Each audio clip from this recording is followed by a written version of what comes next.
கண்டிப்பாம்மா. சிம்மம் தான் ரொம்ப சந்தோஷப்படக்கூடிய ராசி அப்படின்னு சொல்லலாம். காரணம் என்ன அப்படின்னா, சனி பகவான் அஷ்டமத்து சனியா இருக்காரும்மா.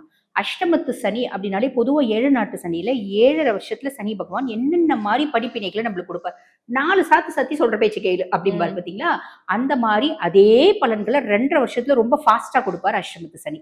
அப்படி இருக்கும்போது சிம்மம் வந்து பார்த்தீங்கன்னா, ரொம்ப இப்பதான் சனி பகவான் வந்து பெயர்ச்சியானாரு. அதுக்குள்ள சிம்மத்து வந்து பாருங்க, பட்ட கஷ்டம் அப்படின்றது ஜாஸ்தி. நெறைய பேரு காசு குடுத்தாங்க. நம்பி குடுத்தேன்ப்பா. அந்த நம்பிக்கைக்கு அவங்க துரோகம் பண்ணிட்டாங்கப்பா. எனக்கு ரொம்ப பிரியமானவங்க, என் மனசுக்கு ரொம்ப நெருக்கமானவங்க. ஒரு காலகட்டத்தில எனக்கு ஹெல்ப் பண்ணாங்க. அவசரம் 1 மணி நேரத்தில குடுத்தேன், 2 மணி நேரத்தில குடுத்தேன். அப்படி கதர்னாங்க. நான் குடுத்தேன். இப்ப நான் கதர்ற மாரி இருக்குப்பா. அப்படின்ற மாரி ஒரு அனுபவ பாடம் அப்படின்றது பட்டாங்கம்மா. அதே மாதிரி பார்த்தீங்கன்னா, அ குடும்பத்தில சின்ன சின்ன குழப்பங்கள் என்னோட புத்திசாலித்தனத்த வச்சு அந்த ப்ராப்ளம் என்னால சார்ட் அவுட்டே பண்ண முடியலப்பா. அப்படின்ற மாரி அனுபவிச்சாங்க. அதே மாரி வேலை செய்ற இடத்துல 10 வருஷமா எனக்கு அவ நட்பு. இப்ப என் கூட இருந்தே 10 வருஷமா அவ என்ன ட்ராப் பண்ணியிருக்கா. இப்ப என்ன ரொம்ப ட்ராப் பண்றா. அத சனி காமிச்சு குடுத்துருவாரு. ம். இத கண்டுபிடிச்சாங்க. அதே மாதிரி பார்த்தீங்கன்னா, நெய்பர்ஸோட ஒரு நல்ல உறவு முறை இல்ல. எத்தன வருஷமா நாங்க அவங்க கூட நட்பு. அவங்க வீடு கட்டும்போதுலாம் நாங்க அவ்ளோ சப்போர்ட்டிவா இருந்திருக்கோங்க.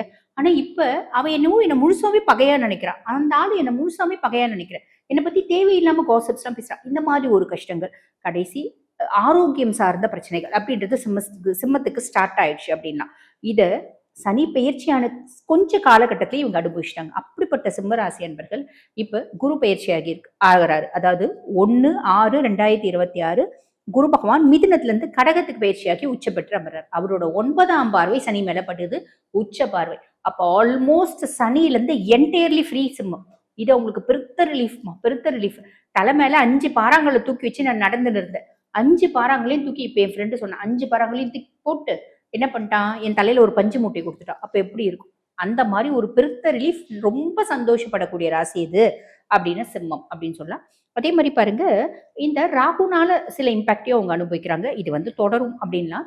கணவன், மனைவி மனைவினால திடீர் தனப்பிராப்தி. இப்ப சிம்ம ராசி ஆண்களா இருக்காங்க அப்படின்னா, மனைவி மூலியமா ஏதோ ஒரு திடீர் தனப்பிராப்தி. அதே மாரி சிம்ம ராசி பெண்களா இருக்காங்கன்னா, கணவர் மூலியமா திடீர் தனப்பிராப்தி. கணவர் மூலியமா வரதுக்கான வழியும் வாய்ப்பும் உண்டு. எல்லா கணவர்களும் வேலை செய்வாங்க. மனைவி மூலியமா எல்லா மனைவி மூலியமாவும் வரதுக்கு வழியும் வாய்ப்பு உண்டு. என் மனைவி படிக்கவே இல்லம்மா.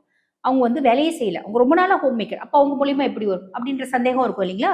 அவங்க வந்து ஒரு ஒரு குடும்பத்துல ஒரு ஏழ்மையான குடும்பத்துல அவங்க பொறந்திருந்தாலும், ஒரு 4 சென்ட்ல ஒரு வீடு வச்சிருந்தா கூட, அந்த வீட வியாபாரம் பண்றாங்க அப்படின்னா, பொண்ணுக்கான ஒரு அமௌண்ட் குடுப்பாங்க தானேம்மா. அந்த மாரி ஏதோ ஒரு விதத்துல மனைவினால திடீர் தனப்பிராப்தி. இல்ல மனைவி படிச்சிருப்பாங்க. இந்த காலகட்டம் அவங்களுக்கு நல்ல வேலை கிடைக்கலாம். இல்ல ஆல்ரெடி வேலை செஞ்சிருக்கலாம். இந்த காலகட்டம் அவங்களுக்கு நல்ல ஒரு இன்கிரிமெண்ட் கிடைக்கலாம். ஆக மனைவியினால ஒரு தனப்பிராப்தி அப்படின்றத அனுபவிக்கிறாங்க. அது வந்து தொடரும் இந்த வருஷம் ஃபுல்லா.